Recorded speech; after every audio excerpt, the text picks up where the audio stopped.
सहनाववतु सहनौ भुनक्तु सह वीर्यं करवावहै तेजस्विनावधीतमस्तु मा विद्विषावहै। ओम शांति शांति शांति। वैदिक जीवन पद्धति की इस कक्षा में आप सभी का हार्दिक स्वागत है, अभिनंदन है। ऋग्वेद के द्वितीय मंडल का हम स्वाध्याय कर रहे हैं, जिसमें आज हम 38वें सूक्त के 9वें मंत्र का स्वाध्याय करेंगे।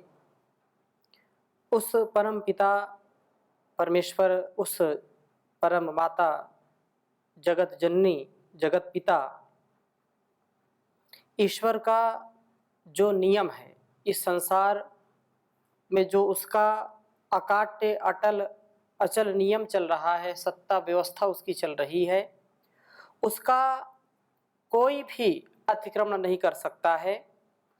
चाहे जड़ रूप में हो, चाहे चेतन रूप में हो, जिसका जैसा स्वरूप, जैसा जिसका कार्य का निर्धारण कर दिया है, गुण का निर्धारण कर दिया है, उसको वैसा ही पालन करना ही पड़ता है। किसी भी स्तर से वह उसका विपरीत आचरण नहीं कर सकता है। बहुत ही सुंदर चर्चा है इस 9वें मंत्र में। वह महान सविता जो सबको नियम में चलाता है, सबका नियमन करने वाला है, सबका संयमन करने वाला है, सबको मर्यादा में चलाने वाला है। मैं वेद मंत्र लिखता हूं, फिर आगे इसकी चर्चा करता हूं आपके समक्ष।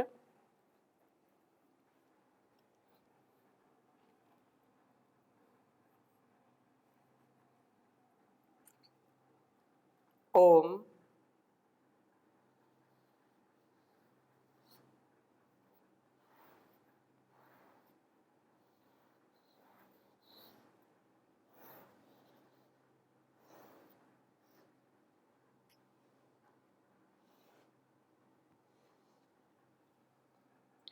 ना यस्येन्द्रो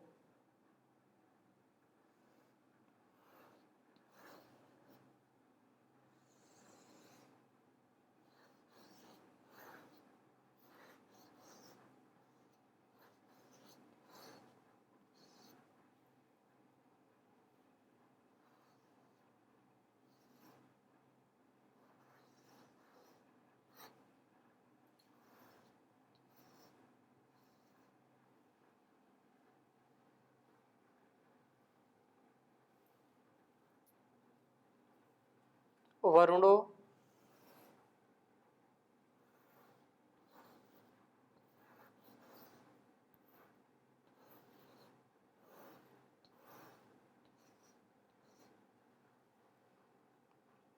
न मित्रो व्रतम अर्यमा।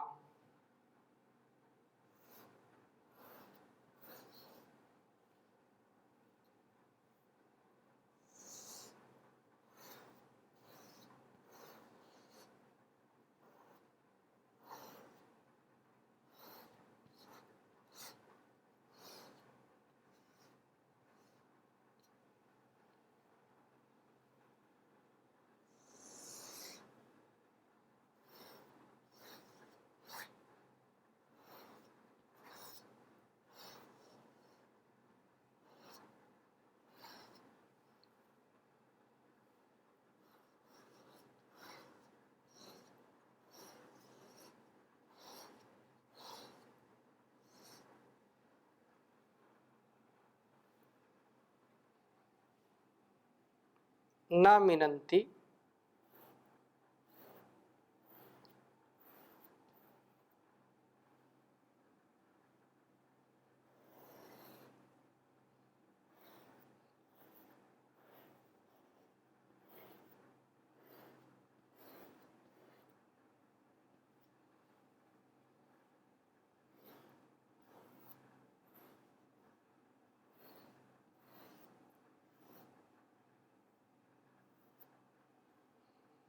रुद्रः।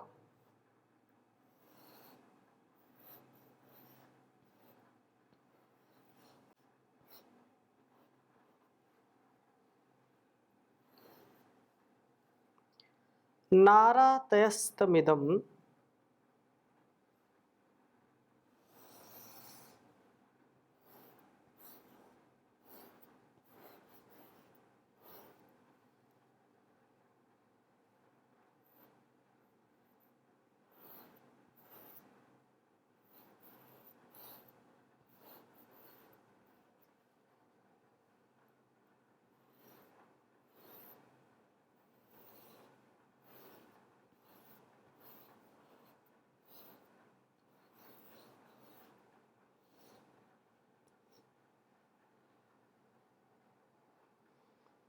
स्वस्ति हुए देवम।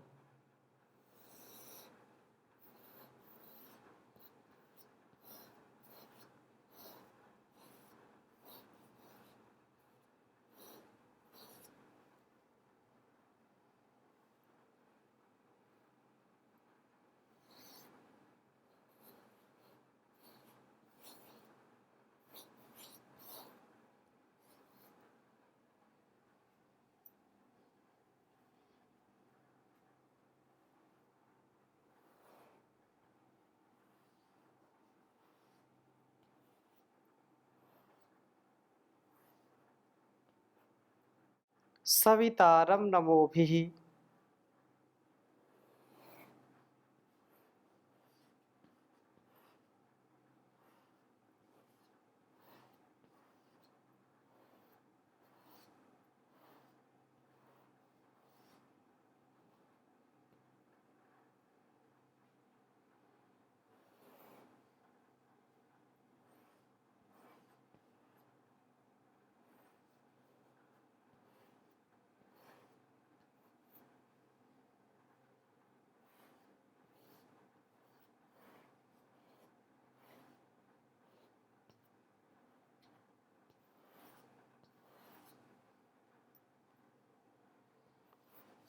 दूसरे मंडल के 38वें सूक्त का यह 9वां मंत्र है।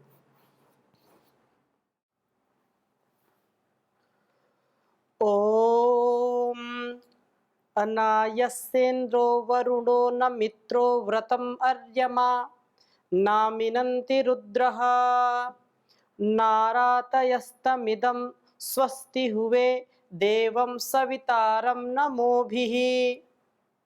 ओम न यस्येन्द्रो वरुणो न मित्रो व्रतम अर्यमा न मिनन्ति रुद्रः नारातयस्तमिदं स्वस्ति हुवे देवं सवितारं नमोभिः।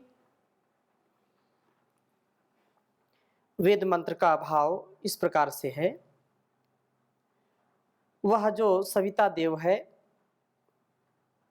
सूर्य भी सविता के रूप में, प्रेरक के रूप में है, परंतु सूर्य को भी प्रकाश प्राप्त कराने वाला, सूर्य को भी प्रेरित करने वाला, सूर्य को भी प्रदीप्त रखने वाला परम प्रभु, वह परम प्रभु महान सविता है। वह सविता है यस्य व्रतम, जिसके नियम को इंद्र और वरुण नहीं मिनंती तोड़ते हैं। ऐसा वह सविता है जिसके नियम का, जिसके बनाए गए मर्यादा और बनाए गए जो अनुशासन है, उनका कोई भी अतिक्रमण नहीं कर सकता है, उनका कोई उल्लंघन नहीं कर सकता है। वह जैसे सूर्य आदि देव उस प्रभु के व्रत को तोड़ नहीं सकते, उसी प्रकार से अरातयः अदानशील पुरुष भी, यज्ञ आदि उत्तम कर्मों को न करने वाले पुरुष भी न उस प्रभु के व्रत को तोड़ नहीं सकते। इन्हें भी उस प्रभु की व्यवस्था में मर्यादाओं का उल्लंघन करना अर्थात दंड भोगना है। हम जब जब इस प्रकृति का, जब जब उस परमात्मा के बनाए गए नियमों का उल्लंघन करेंगे, जब जब हम अपने आत्मानुकूल, वेदानुकूल, शास्त्रोक्त, ऋषिप्रोक्त, वेदोक्त कर्मों को न करके मनमानी ढंग से कार्यों को करेंगे, तो उस प्रभु के द्वारा जो अनुशासन बनाया गया है, जो नियम बनाया गया है, जो संविधान है, उसका जो विधान है, उसका यदि हम उल्लंघन करते हैं तो हमको दंड मिलना स्वाभाविक है। हम उसके दंड से बच नहीं सकते। उसके जो नियम हैं, उन नियमों का अतिक्रमण अर्थात अपने लिए हम दुखों को बुला रहे हैं, अपने लिए दुखों को आमंत्रित कर रहे हैं, और वह दुख, वह जो हमको हीन बनाने वाला, हीन दीनता और प्रत्येक प्रकार से हमारी जो शारीरिक मानसिक क्षमता है उसका ह्रास करने वाली विपदा आ जाती है हमारे सिर पर स्वयं ही, क्योंकि हमने ऐसा जो प्रकृति का उल्लंघन किया है, जो इस वेद माता के उपदेशों का उल्लंघन किया है, तो निसंदेह इसमें हमको कष्ट मिलने ही मिलने हैं।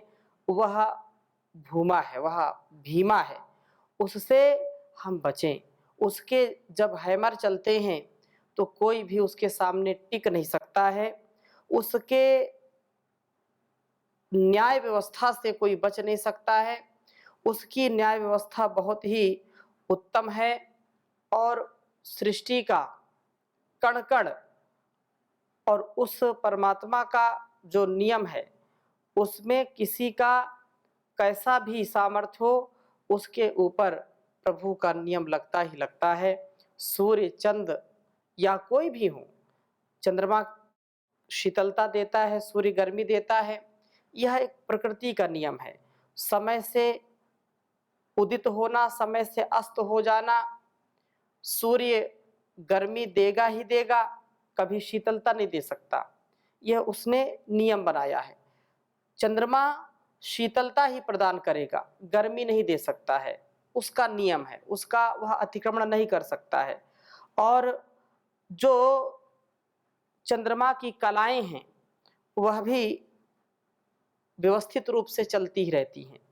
जल का स्वभाव शीतलता का है, अग्नि का स्वभाव जलाने का है, जल का स्वभाव गीला भी करना है और शीतलता है, गर्म करो शीतल हो जाएगा। तो ऐसा जो स्वभाव है, वायु का स्वभाव सुखाने का है। अपने अपने कार्यों में जड़ चेतन निरत रहते हैं।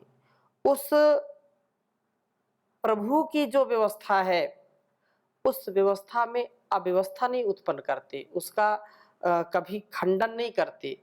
वो अकाट्य नियम है, उनका कोई भी काटने वाला नहीं, तोड़ने वाला नहीं है। तो इसलिए कहा है कि वह कभी भी प्रभु के व्रतों को तोड़ नहीं सकते।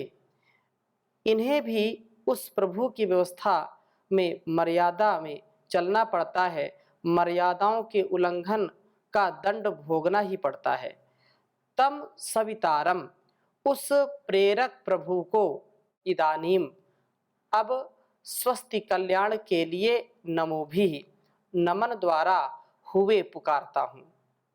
उस परमात्मा को, उस प्रभु को, उस न्यायकारीन ईश्वर को सदा सर्वदा सर्वत्र हम स्मरण रखें, कभी भी उसको विस्मृत ना करें, और उसके द्वारा जो नियम बनाए गए हैं उनका भी कभी अतिक्रमण ना करें।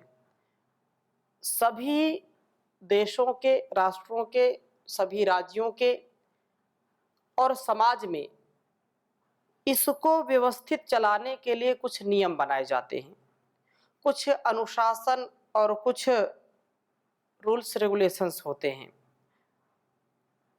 क्योंकि समाज व्यवस्थित रूप से चले, सबका विकास हो, सबका हर प्रकार से परिपाक हो, विद्या में परिपक्वता सबको मिले, धन की दृष्टि से, बल की दृष्टि से, स्वास्थ्य की दृष्टि से, आरोग्य की दृष्टि से, जो भी जिसका कार्य है, और उस कार्य में सभी अपने अपने राज्य स्तर से राष्ट्र स्तर तक, वैश्विक स्तर पर भी कुछ नियम होते हैं कि हम सब मिलकर के इसको ठीक चला सके।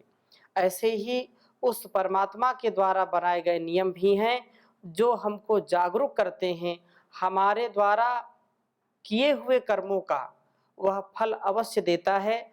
जैसा उसका विधान है, जैसा उसका संविधान है, उसमें हम कभी भी इधर उधर ना करें। वह हमको प्रेरणा भी देता है, हमको प्रेरित करता है कि इस काम को करना, इस काम को ना करना।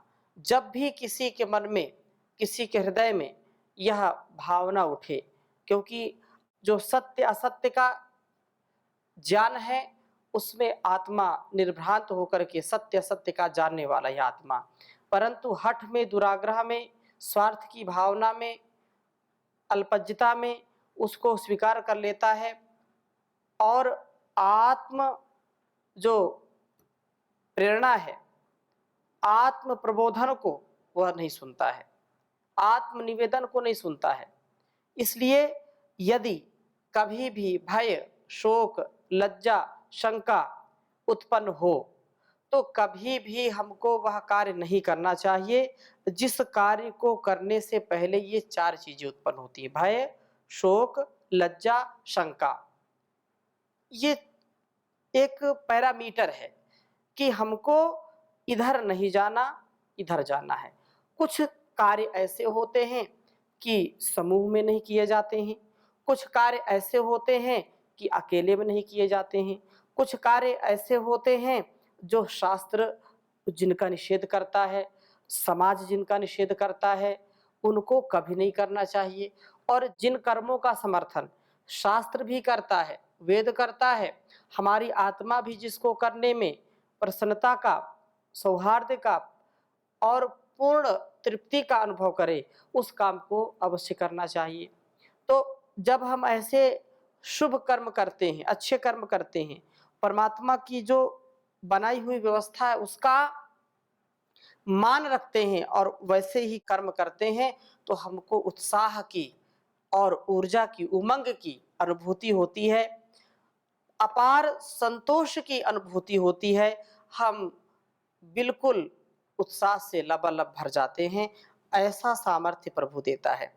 उस प्रभु को हम अपने कल्याण के लिए नमन के द्वारा, प्रणाम के द्वारा, वंदना के द्वारा, ईश्वर स्तुति प्रार्थना के द्वारा उसको हम पुकारते हैं।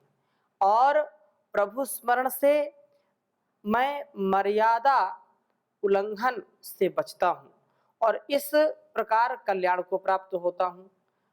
कहने का आशय यही है कि जब हम परमात्मा की स्तुति प्रार्थना उपासना करेंगे तो उससे हमारा मन शुद्ध होगा, हमारा विचार शुद्ध होगा, और जब शुद्धता हमारे जीवन में आएगी तो हम कभी भी उसकी आज्ञा का उल्लंघन नहीं करेंगे।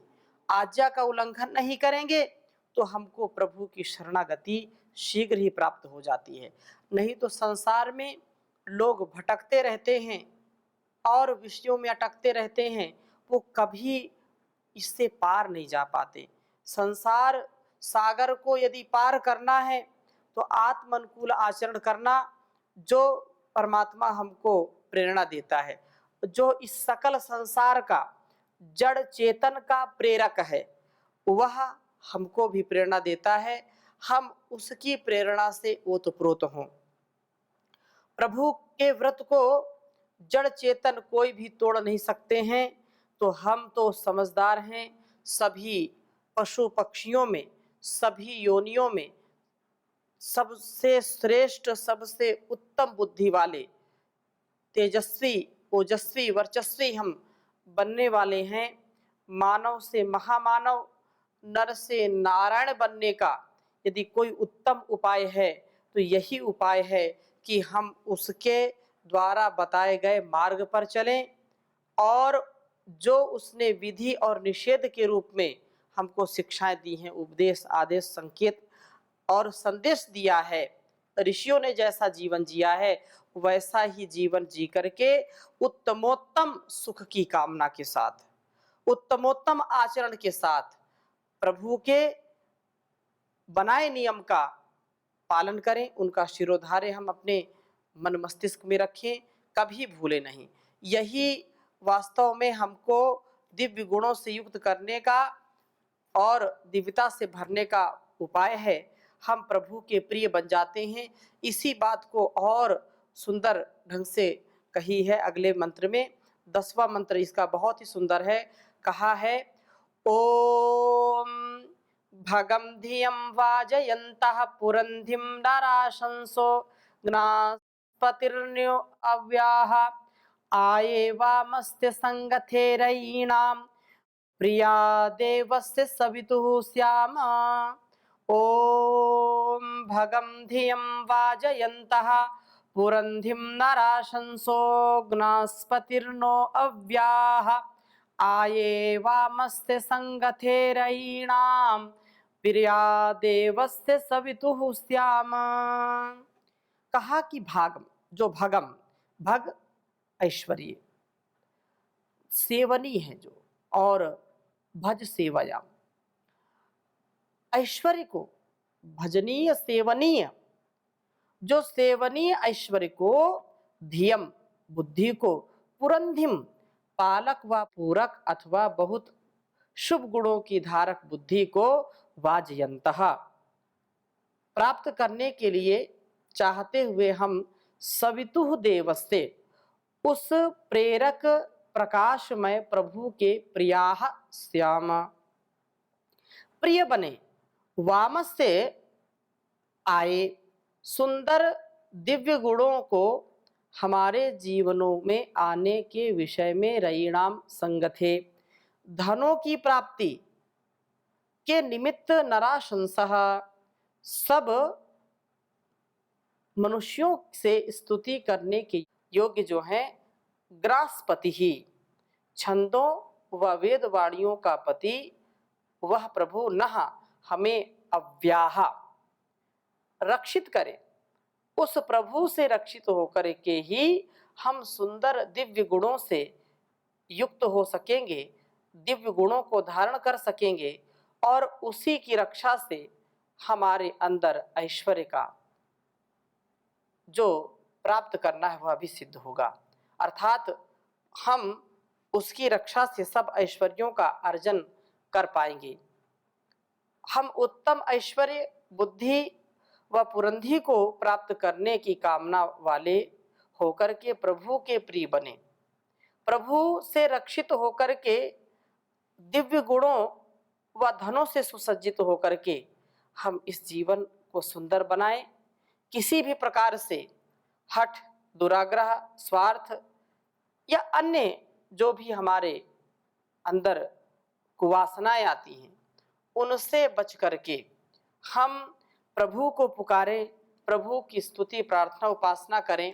और यही स्वर्णिम समय है, क्योंकि मनुष्य का जीवन अत्यंत महनीय है।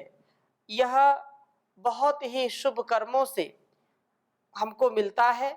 इस जीवन का अतिक्रमण न करके इस जीवन को सुंदर, सफल, दिव्य बनाने का प्रयास करें और ओंकार की उपासना करें। ओंकार की शरण में आए, उस परमात्मा की शरण में आए जो हमको सदा सर्वदा आगे बढ़ाने का उत्साह प्रदान करता है। आगे हम बढ़ते रहते हैं, दिव्य मेधा से युक्त हो जाते हैं। इसलिए बहुत सुंदर बात कही है, शरण प्रभु की आओ रे यही समय है प्यारे, शरण प्रभु की आओ रे यही समय है प्यारे, आओ प्रभु गुण गाओ रे यही समय है प्यारे, छल कपट और झूठ को त्यागो, छल कपट और झूठ को त्यागो, सत्य में चित्त लगाओ रे, यही समय है प्यारे। शरण प्रभु की आओ रे, यही समय है प्यारे। उदय हुआ ओम नाम का भानु, उदय हुआ ओम नाम का भानु, आओ दर्शन पाओ रे, यही समय है प्यारे। आओ प्रभु गुण गाओ रे, यही समय है प्यारे। पान करो इस अमृत जल का, पान करो इस अमृत का जल का, उत्तम पदवी पाओ रे, यही समय है प्यारे। ओम की भक्ति बिन नहीं मुक्ति, ओम की भक्ति बिन नहीं मुक्ति, दृढ़ विश्वास जमाओ रे, यही समय है प्यारे। मानव जन्म अमूल्य है प्राणी, मानव जन्म अमूल्य है प्राणी, व्यर्थ ना इसको गवाओ रे, यही समय है प्यारे। आओ प्रभु गुण गाओ रे, यही समय है प्यारे। ओम नाम का सुमिरन कर लो, ओम नाम का सुमिरन कर लो, अंत में ना पछताओ रे, यही समय है प्यारे। शरण प्रभु की आओ रे, यही समय है प्यारे। ओम शांति शांति शांति।